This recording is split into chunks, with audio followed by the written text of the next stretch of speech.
Welcome to our presentations.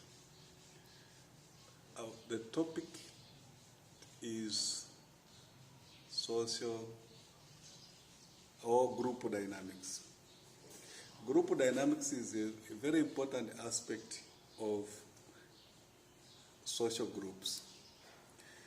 And as you are all aware, social groups is one of the subject matter of sociology, and the unit, a very important unit of analysis. And when you study social group, the group dynamic is a very, very important aspect. Dynamic is traced back to Greeks. It arises, its origin is in the Greek language. And the dynamic means force. So when we say group dynamic, we are actually referring to the interplay of the application of forces. And the application of forces which comes from the members of the group, where it is the interaction is between the members who form the group, or the group with another group. So the interplay forces arises from individual, and every individual has got his own personalities. And this also applies to the groups. They say when there is an interaction between a certain state, which is a group, and another state, there are traits specifically for each group, and when those comes into play, those forces comes into play, they are captured and they can be expressed very well by using the group dynamic. Now, when you start and try to understand the group dynamic, we are actually referring to aspect of the size of the group. It also looks at how the group are formed. It also touches on the function of the group, the norms of the group, the roles which are assigned to members, the cohesiveness of the group, the support that members get from the group, the transactional analysis, and the last aspect is the team effectiveness. How does the group function as a team? So let's look at and analyze every aspect of which is captured by group dynamics. We said the first one is the size. And this refers to how big it is. And we said we have got a primary and a secondary group. That in terms of the status. But in terms of size, we've got the dyad, where there are only two people, or the triad, or triad plus. Triad where there is three people, and triad plus where there are more than three people. So in terms of the group dynamics, it actually says if the group is small,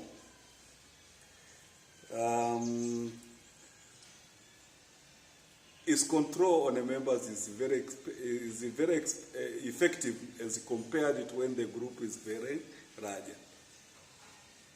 But it also, in a diversified group, which is a larger group, which brings together a number of people with different characteristics, its formation, it takes a longer time, but once it is formed, it's not very easy to break it.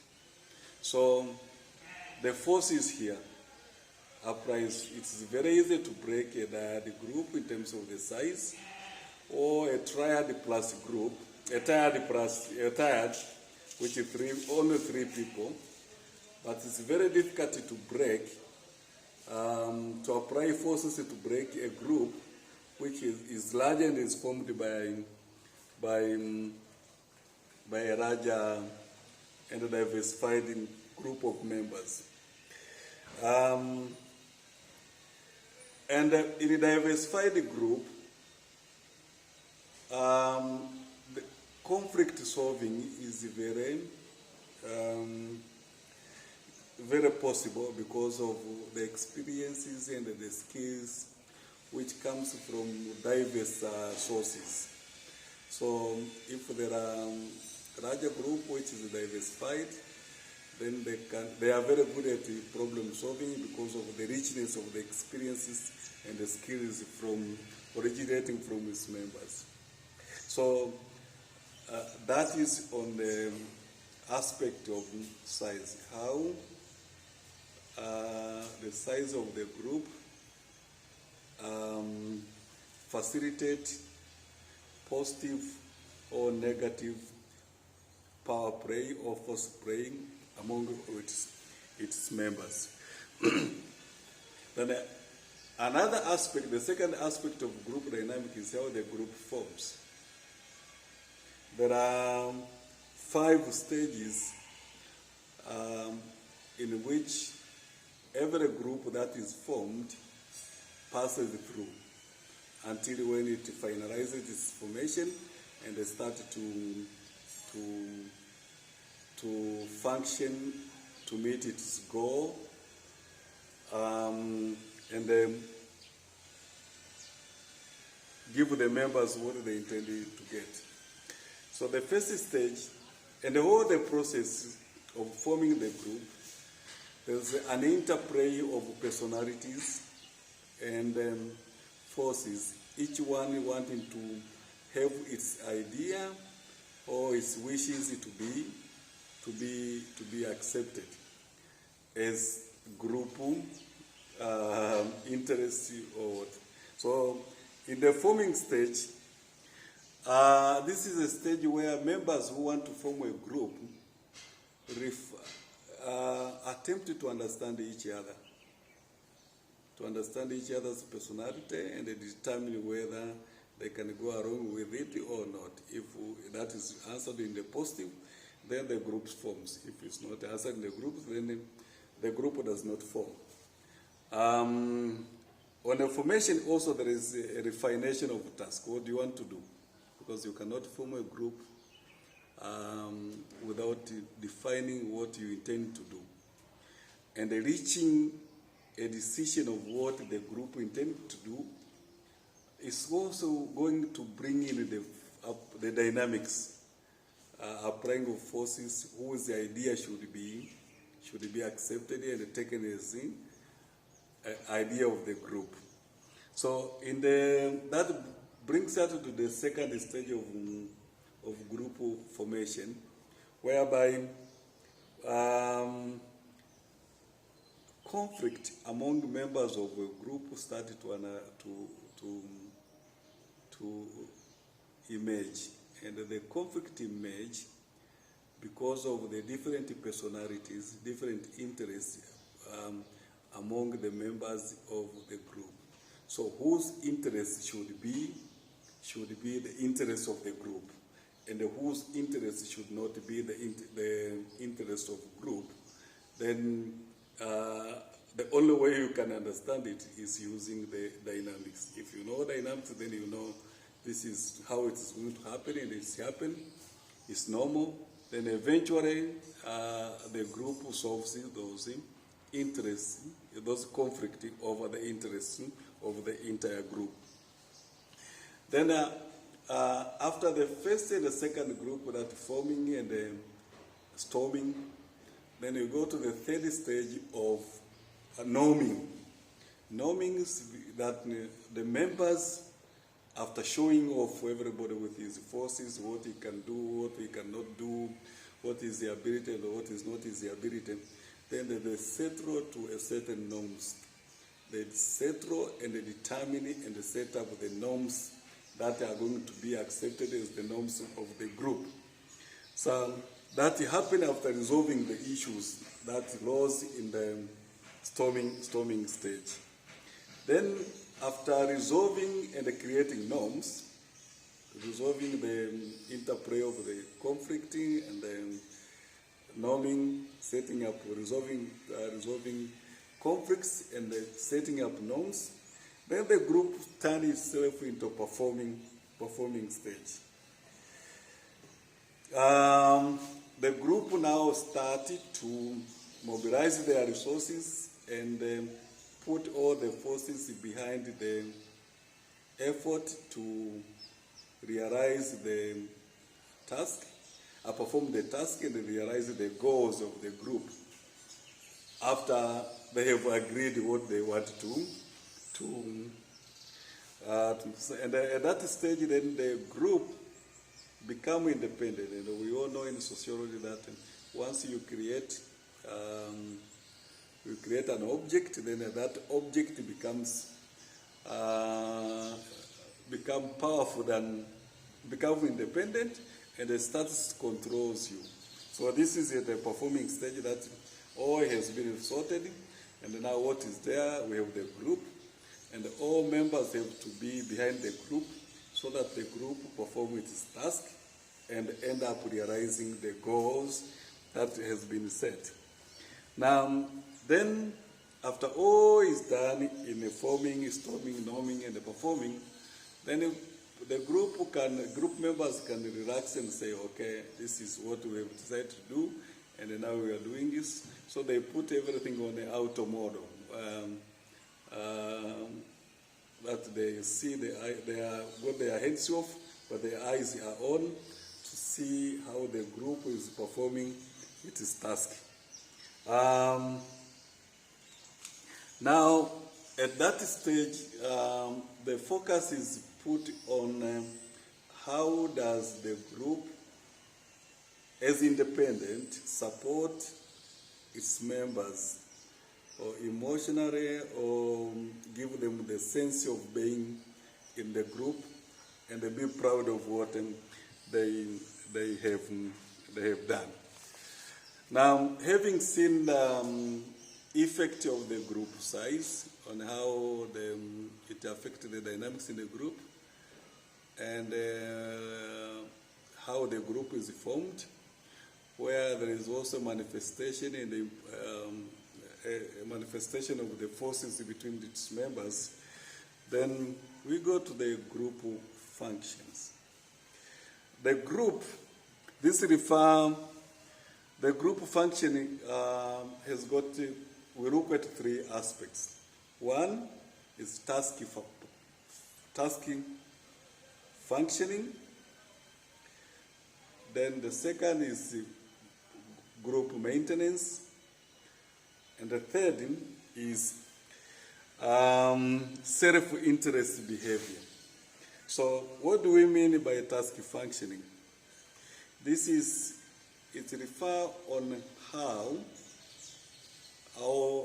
the group perform in order to meet its goal and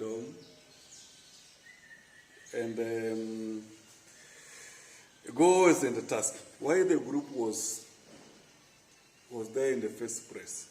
So on the task functions, we are referring to initiating the purpose of the goal, who proposed the goal, and which task is to be performed.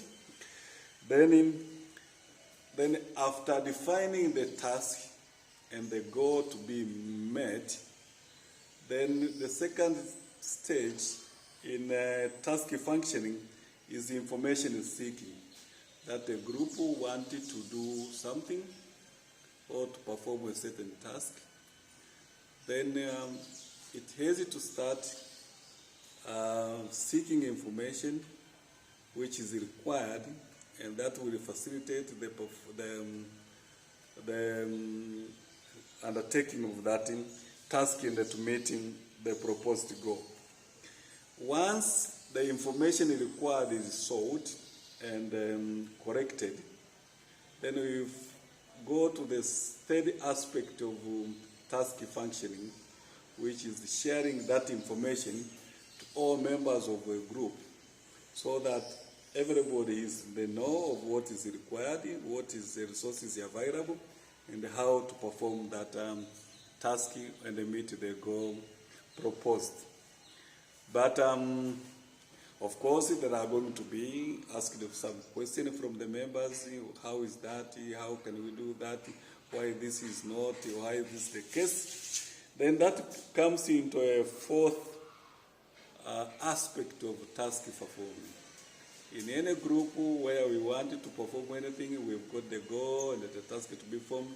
We've sought the information, we've shared the information. Then the people will ask for clarification. So in that aspect, responsible people will have to give clarification on what is to make the members clear and clear of what is going expected and what is going to be done. So they refine the facts and orient it to the powers and the ability of the group, so that they move as a team and they go to perform a task and they meet up with them. The goal they want to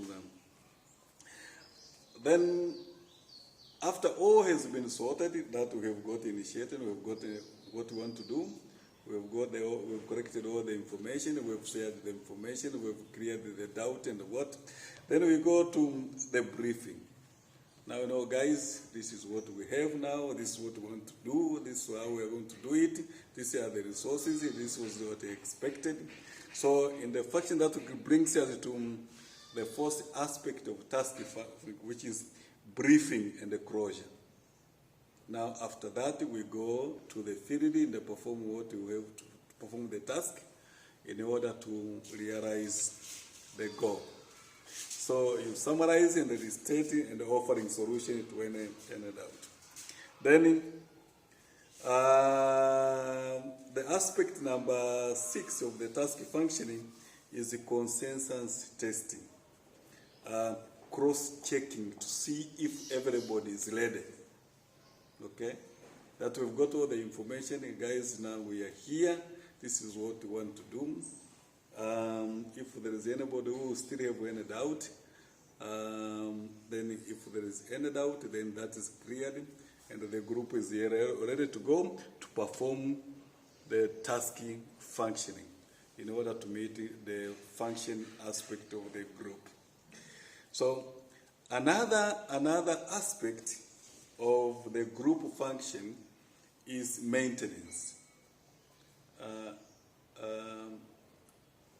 How does a group function in relation to its member?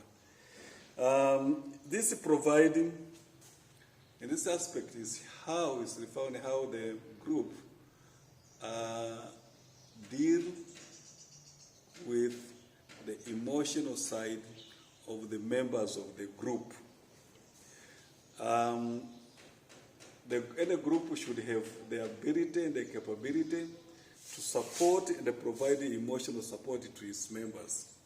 And this could be either by encouraging a group member or inspiring a group member or improving the member who is not putting pace with other members, or harmonizing where things are not going well, things are not fitting in terms of personality. Someone cannot go along with another person, but is required. So we harmonize all the resources and the personality available. Then there is the issue of if all is not going well, and if all the forces are equal, then there is the issue of compromising between the members. There is the issue of gatekeeping, where we ensure that not everybody is left, everybody is given an opportunity, equal opportunity. And this is the issue of standard setting and ensuring there is compliance. So that is how members of a group are maintained, and in order to maintain these members in the maintenance mode, then you have there are some forces that have to be applied, either depending on the personality and the trait of members and the issue, the norms that has been set. So in the group function also there is an aspect of self-interest behavior. By self-interest behavior, we know once we form a group, the group does not completely get rid of the individuality. Individuals remain on the other side and the group on the other side, independent of its members. But the members of the group still have got their own trait and personality issues, which they bring together, and those come into interaction with the interests of the group and the other members.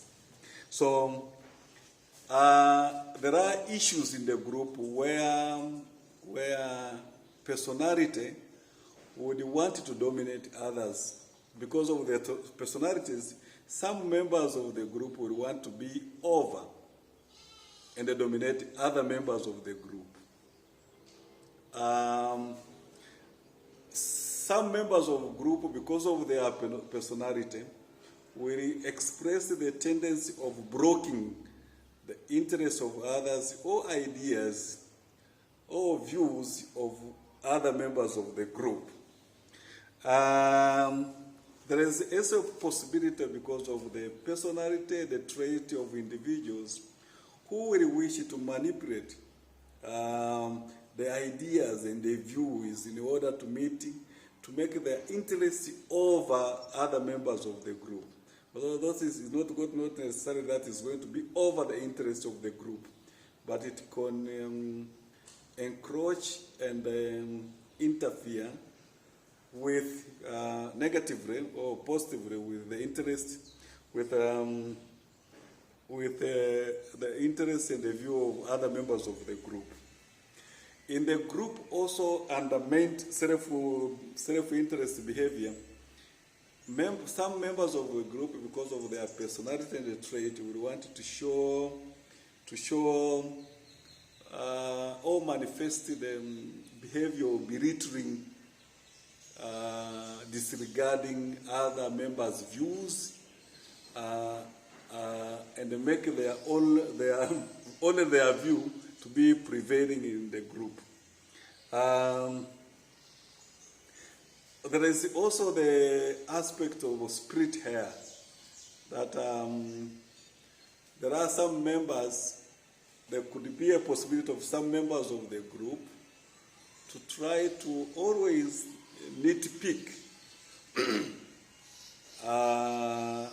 and critically look at the shortcomings of other members of the group and make them look very inferior before other members in the group. So this is what we call self-interest behavior.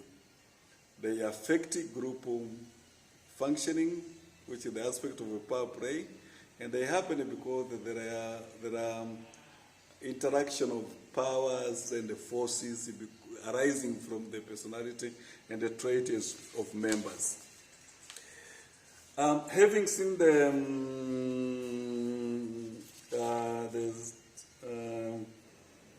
how the size affect the dynamics of the group, how group development and the functioning of the group, then another aspect of group dynamic is group norms.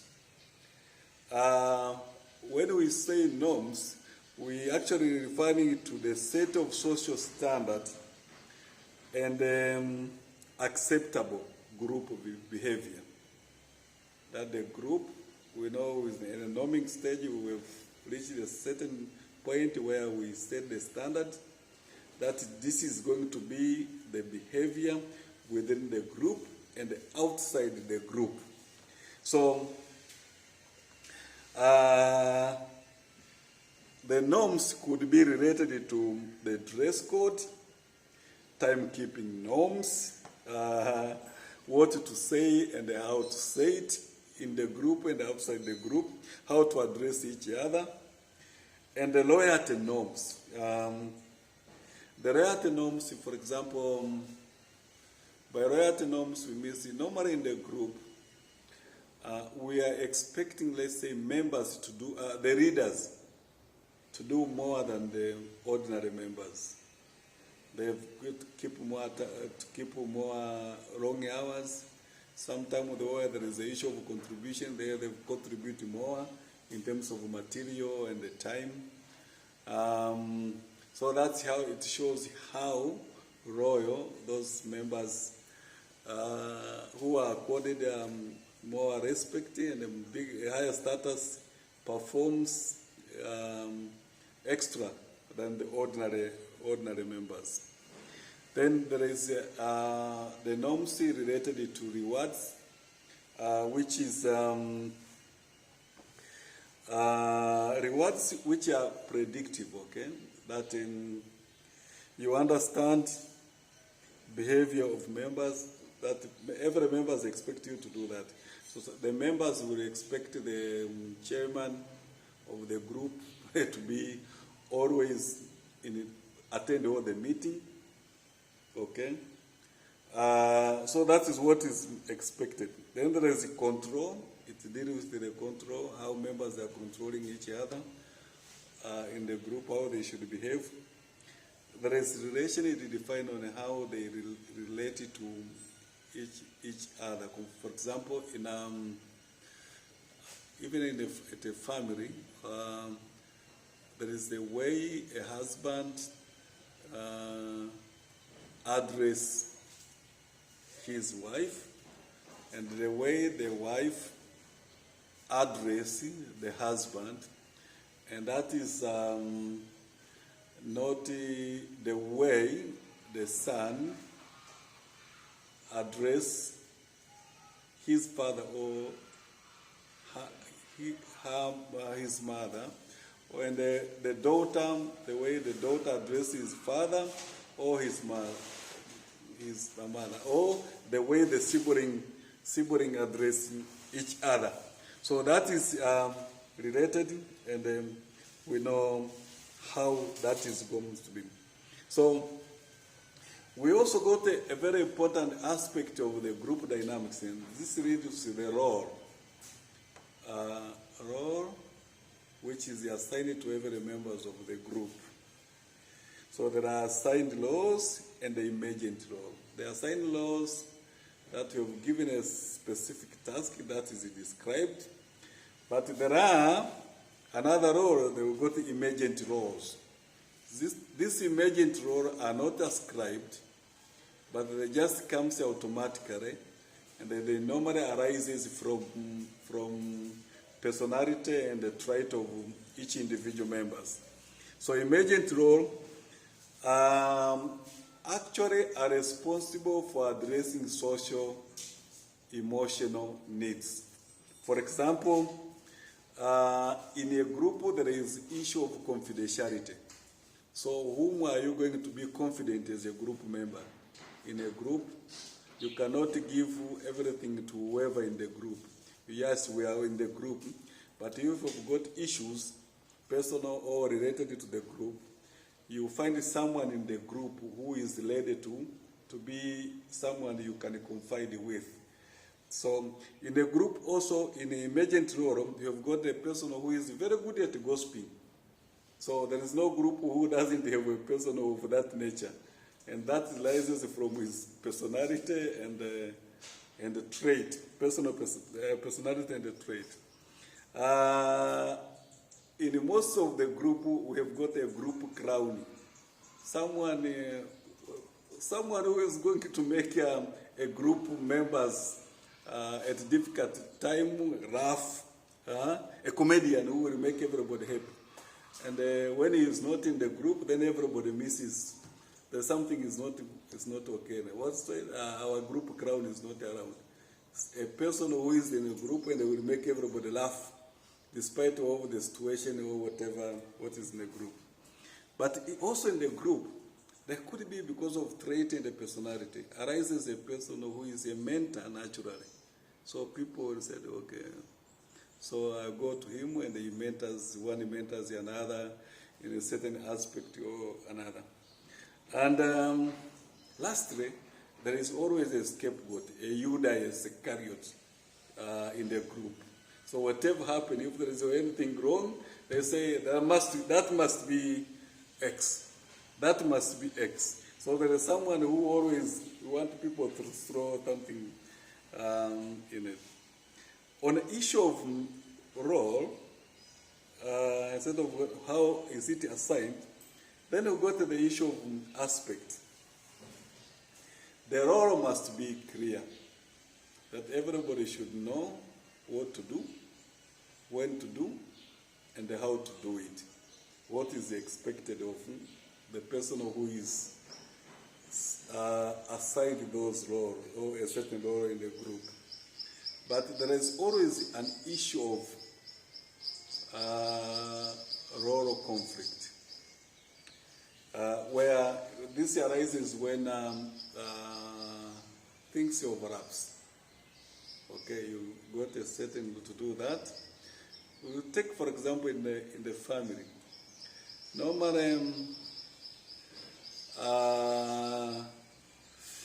mother caring is supposed to be done by a mother in the family. But sometimes those duties are given to the sibling. Or sometimes the husband does the mother caring, changing the apples and what and what and what. But it happens sometimes where there's those roles could overlap. So how do you deal with overlapping of roles? That can be solved where there is role sharing or assistant and supportive within the group. Another very important aspect of group dynamics is the aspect of status. Every member, every group has got the status function. And once a person status are either accorded or ascribed, that people are given those status by all members of the group. And the status is, with the status, a person is given authority. And this is described with the authority, hierarchy, and the reward system. So once you are at the top, then we know, even in the voting, they say if the voting are equal, then the chairman, because of his status, has got a decisive vote. If he votes where people, the vote tally, then the side where he's going to vote, that is the side which is going to win. And we know in the hierarchies, we know normally the chairman has to come in the last, has to be the last one to leave, has to be there in time. So those are the power plays which plays in it. So people will have to are there and underscore and understanding and respect the status set in the, but because of the personalities, people will always disobey or criticize or ridicule or do whatever, which is by applying their forces, and that affecting the, that brings in the application of forces in the group. Another aspect of group dynamics, which is looked at the group dynamics, is the issue of cohesiveness. And the cohesiveness refers to the grooves which brings the members and keep the member together, united behind the group and what the group wanting to achieve. So cohesiveness is very important and improves and enhances the performance of the group.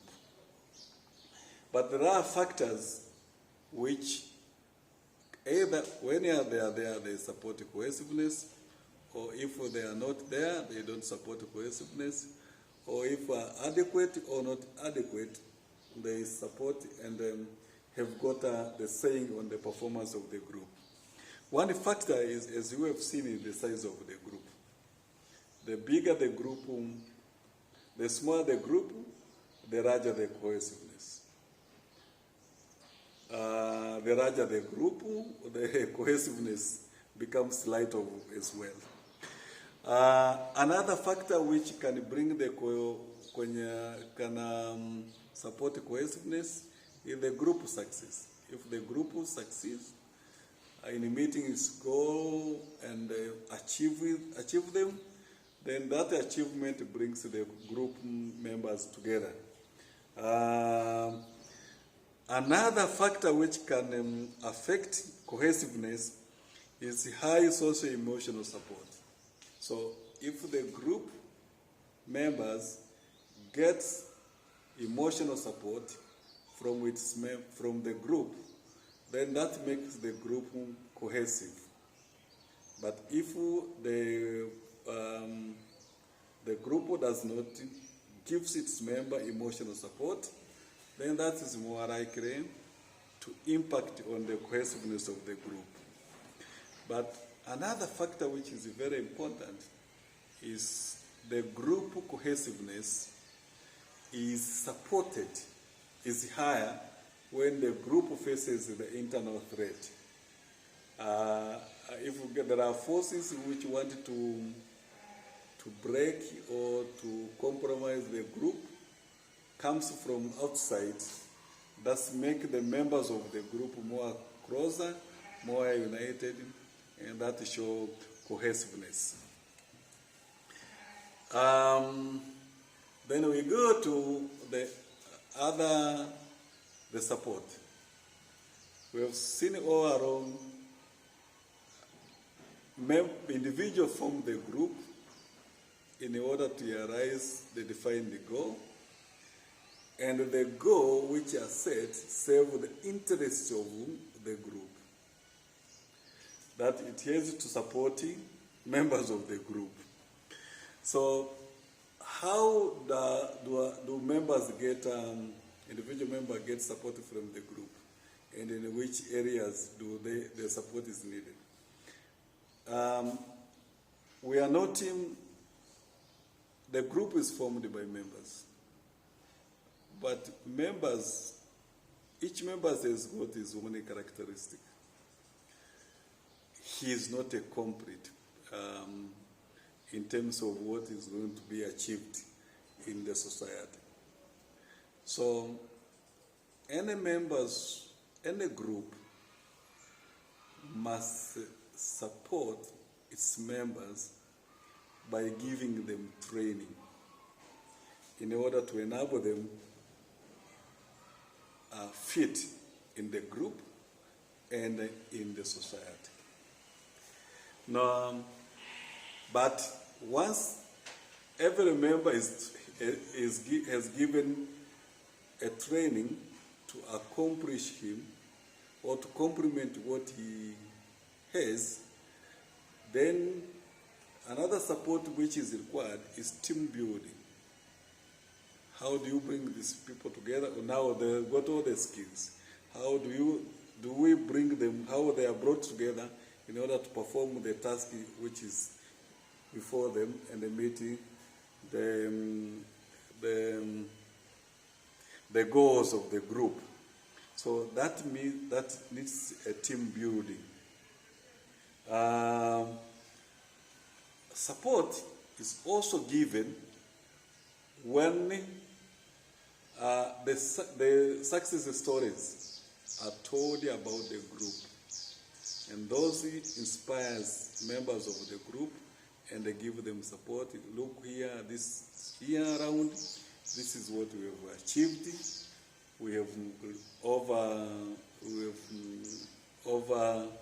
reached our target and over. So that's a very good support, and it makes members very effective.